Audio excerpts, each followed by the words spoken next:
What's up, sports fans? Waxon Wednesday, Jake Waxman, Tyler Lavalette, two guys talk sports. Let's rock and roll. Alright, so I just got some breaking news in the world of college football. And it has nothing to do with the college football playoffs, but rather a team outside the college football playoffs, and it's with the Michigan Wolverines. They just fired their head coach. That's right, Sherrone Moore. He is out as the Wolverines head coach.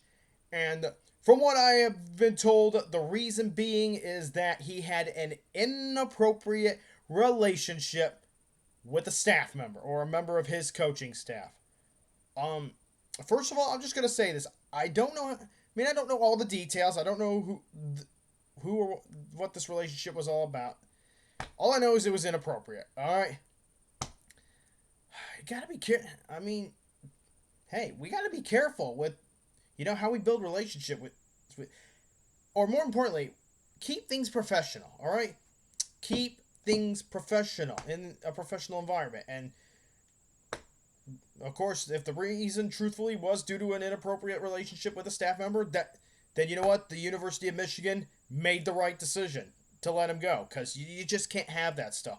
Because if you don't keep control of it, it can get out of control, and it can be worse, and then it divides the locker room. So good on the athletic department of Michigan to catch on to this pretty quickly and take the appropriate actions. But also, there's another way to kind of look at this. All right, I really don't think that Michigan was going to be, a ton. They would have been competitive under Sherrone Moore had he been able to coach more years without getting himself fired, of course. But I don't think Michigan would have been a uber or ultra competitive team, like a team that goes undefeated in some years with Sherrone Moore at the helm. I think that this 9-3 record that they had with Sherrone Moore, I think that's the best that he was going to do with Michigan. Like, he seemed like a good coach in terms of coaching abilities, but not one of those elite coaches. So I do think coaching-wise, Michigan can do better than Sherrone Moore. They promoted him after Harbaugh left, which I understand, but he was not going to take Michigan back to national championship level heights that John Harbaugh took the program to. Like, he was never going to get the football program there. So Michigan fans, if you're worried about this being kind of the wrong move, look, I'm just saying that he would have made Michigan competitive, but not like a contender for a national championship every single year, or let alone a spot in the college football playoffs every year. So, but that's not why he got fired. He didn't get fired for losing to Ohio State.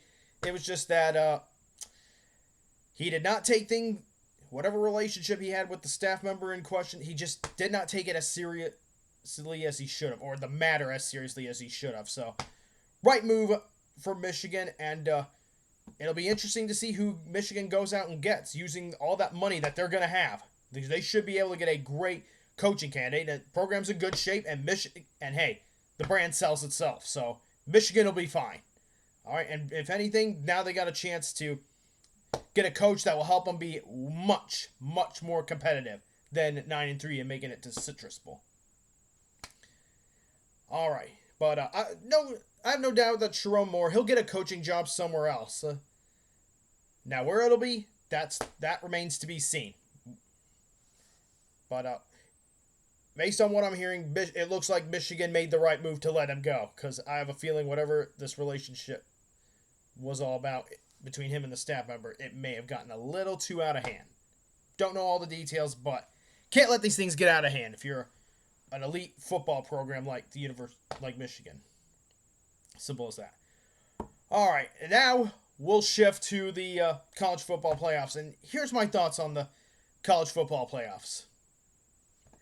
This year, it bothers me a lot. Okay, I don't like it.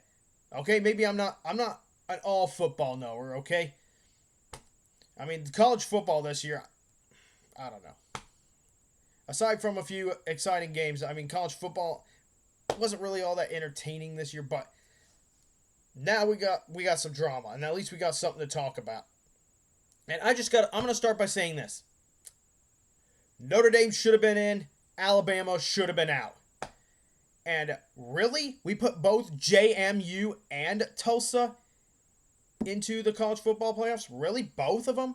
Like, I would have been fine if just one of them got in, but I know both of them went undefeated in their conference, but strength of schedule matters. And I'm not all that certain that those two played a tough non-conference schedule. That's the thing. Whereas Notre Dame actually played Miami, who got in, and Texas A&M, who got in. Lost narrowly at home against Texas A&M and on the road at Miami. Put together a decent... okay. So you can make the case that Miami got in over... Okay, this is crazy. Miami and Notre Dame, they didn't play at all this weekend, and yet Miami leapfrogged Notre Dame in the standings this past weekend, despite the fact that neither one played. How does that happen? I guess if they're going with tiebreaker procedures and the fact that Miami beat Notre Dame earlier in the season, I guess I can kind of understand that. So Miami getting in is not an issue, okay? It's not. And even despite the fact that Miami didn't play in a conference championship.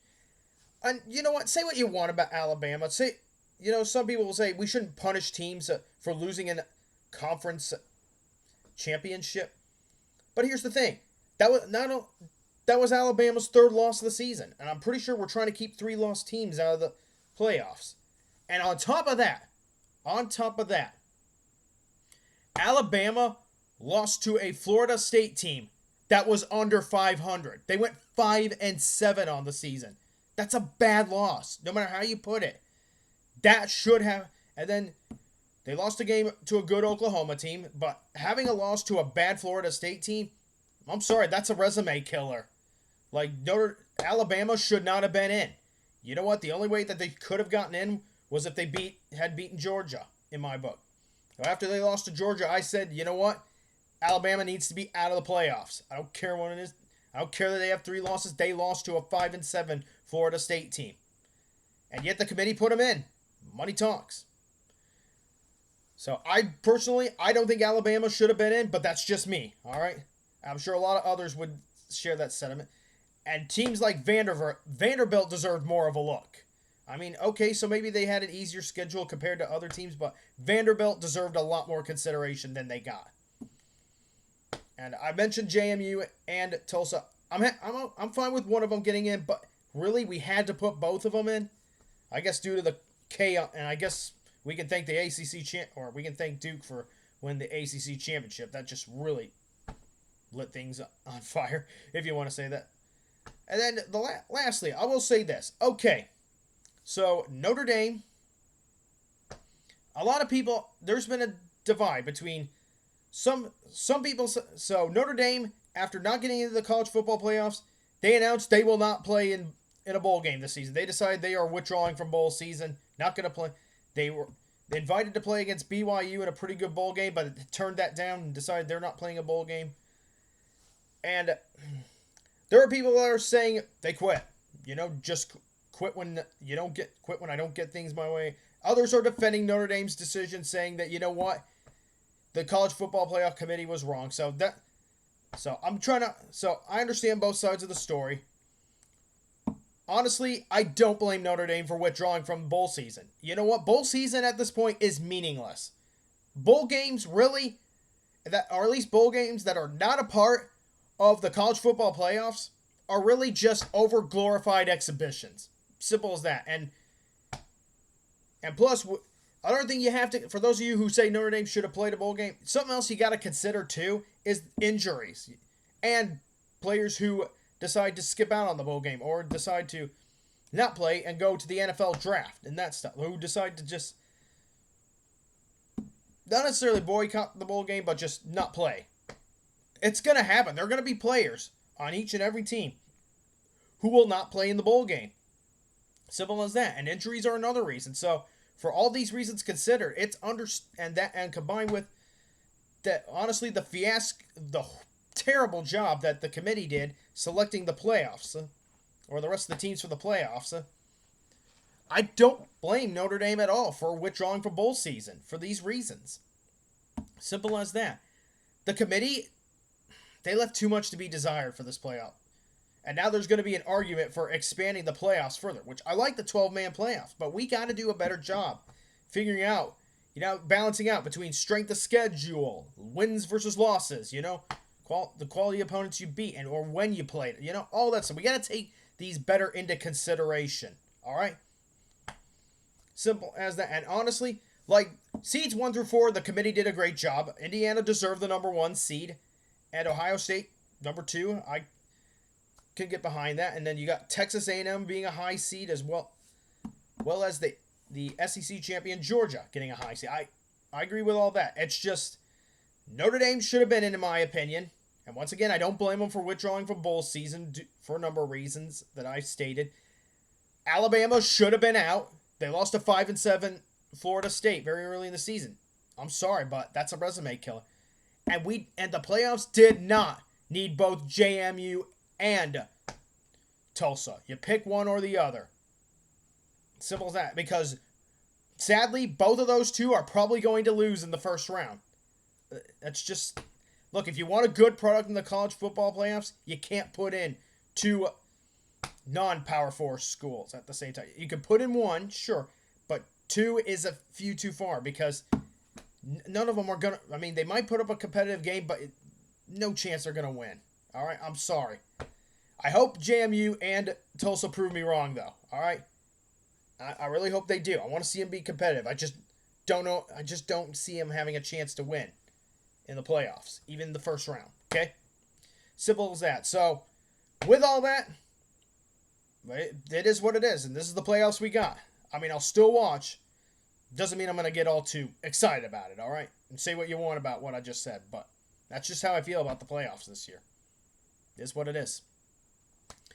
All right, on to my third and final subject. All right, I won't get too much into detail about Purdue, my experience at the Purdue basketball game. Sports fans, we'll talk about that on Friday. I'll share some clips with you from my view of the seat. I won't talk about my experience. I'm just going to tell you about how the game actually went. It was terrible for Purdue. It was awful. Purdue lost by 23 points at home. That was the most embarrassing. That was embarrassing. I was so embarrassed after the game. So ticked off. Because... if we lose to Iowa State in a close game, I would have been fine. All right, but losing by 23 in your own house, getting the door kicked in on you in your own house, getting your teeth smashed in your own house, and getting the ever living crap beaten out of you in your own house, and getting embarrassed in your own house, and the best venue at Mackey Arena. That was an unacceptable performance from Purdue basketball. That was bad. All right, Purdue basketball is so much better than what they showed against Iowa State. And kudos to Iowa State. They deserve the win, and they're a great team. Arguably, the number 1 team in my book in the land. They're, at the very least, a top 3 team with the way they played at Mackey. I think a lot of people slept on them. I myself included. Now, on the Purdue side of things, you can't be turning the ball over. You can't be trying to constantly get calls because the refs are not always going to call fouls for you. You just got to play through the heat. At Iowa State, they frustrated Purdue. They made life miserable on offense for Purdue. Okay? Sure there was... Okay, so maybe there were some calls in that game that I didn't like, but you know what? The refs had no outcome on this game, all right? Purdue has no one to blame for this loss but themselves, and they certainly have no one to blame but themselves for how poorly they played. And putting up, I think only 58 points or 53, putting up nowhere, not being able to get to at least 60 points is unacceptable. Of course, it's hard to beat a team when they're shooting well from 3, or they're just having a great night from 3 or a great day from 3, but you got to be able to find ways to get tough baskets, whether it's at the 3-point line or inside the paint. And Iowa State did a great job clogging the lane for Purdue to keep Purdue out of the paint, and Purdue just couldn't capitalize from 3. They were just stone cold from 3. Okay, that stuff happens. But you know what? You got to be tougher than that. Got to take care of the ball. And you know what? This Purdue team, when you put Purdue against an athletic team that knows how to play defense and knows how to frustrate you, Purdue just melts down. They just don't. Sometimes they have these games where they just don't have an answer for the athleticism and the defensive intensity. Like Iowa State, they brought the heat, they brought the energy, and Purdue had no answer. Zero answers. Iowa State controlled the pace of the game. Then the first half and, of course, the second half. They easily won the second half. But for Purdue, all right, it was a tough game, but that's the past now. Purdue has got to they got to burn the tape, and they got to focus on bouncing back tonight against Minnesota. Get back to the basics, shoot the ball well, get the ball inside, play tough defense. Defense also disappeared against Iowa State. That didn't help either. And more importantly, control the game. Play your game. Back to the basics. Push Minnesota around tonight. Come out angry. That's what I want to see this Purdue team do. I want to see them come out pissed off after what happened in this game. Because when you come out pissed off, you got a better chance of exerting your will. Simple. So that's what Purdue needs to do. Exert your will. Rebound the ball, of course. Control the paint. Control the backboards. Defense needs to be better tonight. And take care of business. Bounce back. All right? You had a humiliating loss. Probably one of the worst losses in the history of Mackey Arena. Well, not the worst one, but one of the worst losses in Mackey Arena history. But the more important thing for Purdue basketball, bounce back. Back to basics. Control the game. And you run Minnesota out of the building. Okay? Come out angry. All right? You do that, you'll have a good chance to really bounce back tonight and win. I want to see this Purdue team play some awesome basketball. Now that you're no longer ranked number one, clearly, there shouldn't be any more excuses there. I know being number one is tough. It puts a lot of pressure, and everyone's gunning for you. Now Purdue's no longer number one. But no excuses. Purdue's got to execute their game plan on offense and defense tonight. Got to come out, establish your will, control the game. For the full 40. Play hard, play smart, play Boilermaker basketball. Because what I saw on Saturday, not even close to Boilermaker basketball. That was humiliating and it was embarrassing. And you know what? I know Purdue basketball is so much better than this. And the focus now needs to be on Minnesota tonight.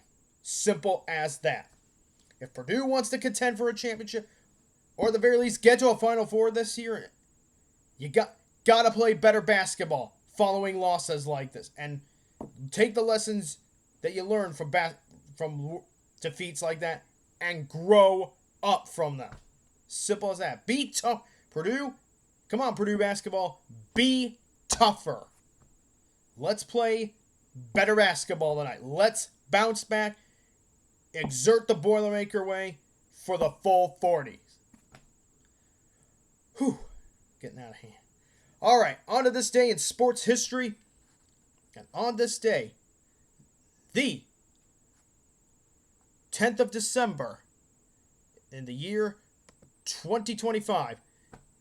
Or actually, sorry. December 10th, 1968, Joe Frazier beats Oscar Bonavena in 15 rounds for the heavyweight boxing title. All right, sports fans, thank you so much for all your support. Me and Tyler greatly appreciate it. And we will see you on Friday for another wonderful Friday Roundtable. Stay warm, sports fans. This is Jake Waxman from Two Guys Talk Sports. Wishing you all a good night.